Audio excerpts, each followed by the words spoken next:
cara aí, um gavetinha aberta, conhecido aí entre os amigos dele aí, que é a nossa arma secreta. Gavetinha aberta, eu acho. Porque não tem... Assim, ninguém sabe como é que tá o Pedrinho, né? O Pedrinho tá uma máquina mortífera. Deve te perguntar o tempo inteiro. Vai chamar o Pedro pelo menos um amistoso. Em setembro aí. E tal. Fala do Pedro aí pra nós. Tá jogando muito. Não é eu que estou convocando, é ele, a performance dele que está se convocando. Num jogador com características específicas para função. Exatamente. Isso é uma parada que a gente também tava falando aqui. Cara, ele é um 9 que talvez a gente esteja precisando mesmo, né? Ele faz um pivô como, sei lá, cara. Aqui no Brasil é brincadeira o pivô que ele faz, cara. Cara, foi contra o Atlético Paranaense, talvez. Sei lá, eu sei que qualquer situação que ficar complicada, o Santos jogava lá nele. Chegava nele, parava, botava e fazia o que queria com a bola. Mas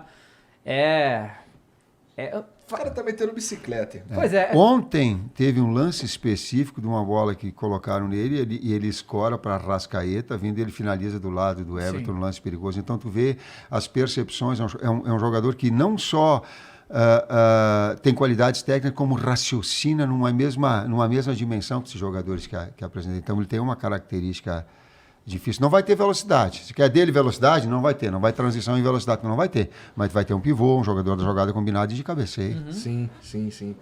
E vocês estão fazendo aí vários ciclos de assistir diversos jogos, assistir um monte de coisa, então quer dizer que tem um espacinho naquela existe um processo, né? Uma rotina nossa. A gente trabalha diariamente na CBF das 10 da manhã às 7 da noite, né? Todo é um núcleo duro que a gente chama de 9 componentes. Uns agora estão viajando, o Fábio e o Matheus estão na Europa, vão acompanhar o Lucas Veríssimo lá no Benfica, estiveram vendo o Atlético de Madrid ontem, vão na Juventus. O Sampaio, junto com o Gui, nosso fisiologista, está no México acompanhando o Dani Alves. O Tite está indo agora para a Europa com o Juninho, Paris e Londres, né? E a gente continua acompanhando. Ontem a gente esteve no Allianz Arena, acompanhando Palmeiras e Flamengo. Agora tem os jogos de meio de semana da Copa do Brasil. Então o processo é esse. Voltando à CBF amanhã, a gente discutir o que você viu e a gente olha os jogos todos, né? Não um pedaço de jogo, nem melhores lances. Olha, discute, revê esses jogos, discute essa lista larga, mantém esse processo de pertencimento do atleta. A gente está falando do Pedro. O Pedro é um jogador que tem... A gente divide as relações, né? Tipo, tem 10 jogadores que eu acompanho, o Matheus acompanha outros, a gente leva essas informações para o Tite. O Pedro é um cara que está sempre... Tá bem, vamos lá, não desiste, a gente está observando, continua. Então a gente está sempre para que o atleta... Agora você está fazendo isso? Não, a gente faz sempre. Eu peguei o gancho agora.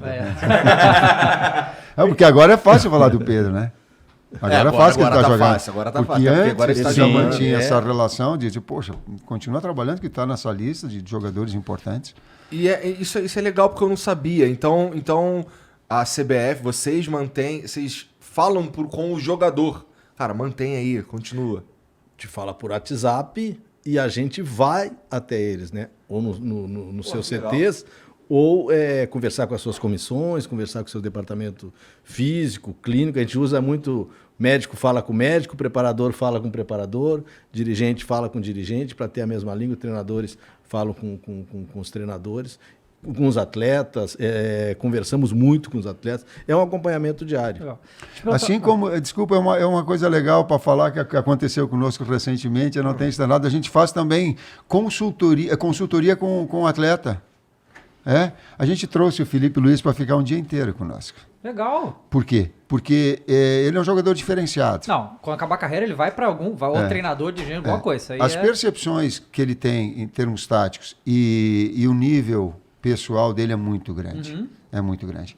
Então a gente trouxe ele, não ser um dia inteiro, eu acho que era no início da tarde, e ficamos a tarde toda fazendo perguntas para ele, daquilo que ele dimensionava dos trabalhos, daquilo que foi na seleção, daquilo que foi nos treinamentos, daquilo que era nos seus clubes, para que a gente tivesse uma cadeira vazia e que o atleta pudesse trazer para nós algumas informações, alguns sentimentos que ele sentiu de experiências todas. E agora me fez lembrar... Como foi feito com o Fernandinho lá em Manchester. A última vez que a gente foi em Manchester para acompanhar os jogadores que estão lá, né? O o Ederson, o Gabriel Jesus que estava lá, acho que foi o Fábio que foi nessa viagem, sentou, almoçou com o Fernandinho. A gente mantém essa relação, porque é difícil. A gente esteve com os atletas convocados em junho. Vamos estar com eles novamente em setembro e depois em novembro. Então tem que haver uma maneira de aproximar. E essa maneira não pode ser só online, né? Ela tem que ser presencial. E a gente tem feito isso. Esse negócio do Pedro que você está falando, não de agora, justamente. A gente que é flamenguista, a gente acompanha o Pedro direto, a gente está muito mais próximo disso. E a gente sabe que não é de hoje que o Pedro está jogando bem, apesar de ele estar reserva do Flamengo, mas para 2020, se não fosse o Pedro, eu acho que a gente não era campeão. Né? Teve um período que o Flamengo ficou, sei lá, quantos jogadores com Covid, e ele fez gol um atrás do outro e tal, ele foi muito importante. E teve aquele... e isso é uma coisa que me divide muito, né? Foi na Olimpíada, né? O Pedro foi convocado para a Olimpíada, era para ele estar nesse grupo. E o Flamengo não liberou, né? Que também foi um período de queda de braço do Flamengo com a CBF. Isso aí, né? Porque tinha muitos jogadores convocados, não só do Brasil, mas de outro. Teve a Copa América junto, foi uma confusão. E o Flamengo não quis liberar o Pedro que não precisava, né? E aí a gente só consegue saber de o que a mídia passa, né? Mas claro que ele ficou chateado, óbvio que ele queria ir pra Olimpíada, e ainda mais que eles ganharam ouro e tudo. E ele tinha jogado nos jogos antes, né? E tinha feito gol e tudo e tal. Você já tava olhando ele desde lá, né? Desde antes, obviamente. Você foi ser convocado pra lá. Pesou pra vocês ele não ter ido pra Olimpíada? Jogar pra vocês verem mais ele de perto? Sim. E anteriormente nós tínhamos convocado o Pedro quando estava no Fluminense e ele machucou. E aí veio o Richarlison no lugar dele.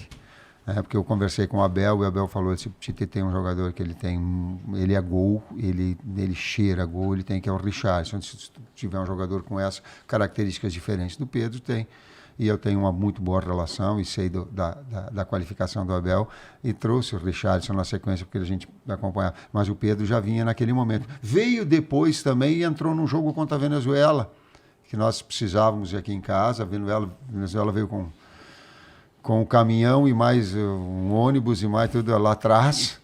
E nós batendo, e precisava de um duplo pivô na frente. E lembro que a gente colocou ele, Gabriel Jesus, eu acho que foi ele e o Richarlison por dentro, nós ganhamos da Venezuela aqui.